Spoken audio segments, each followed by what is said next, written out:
Dobrý deň, dámy a páni. Vítam vás u dnešného videa, kde budeme stavať mop trapku. Budeme na to potrebovať toto všetko, odfoťte si to a začnime. Urobte niečo takéto.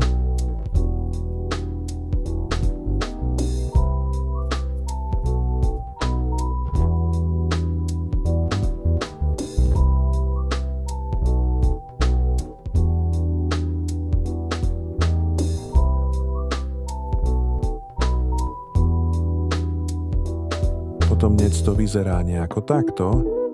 Postavte to do výšky 22 blokov, lebo by sa vám tam nespavnovalo fakt nič. Potom postavte ako keby taký kríž.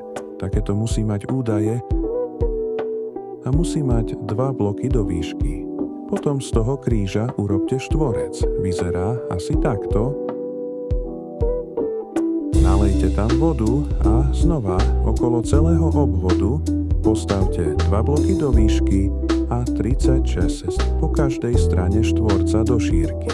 Asi takto a potom už iba strechu a hotovo.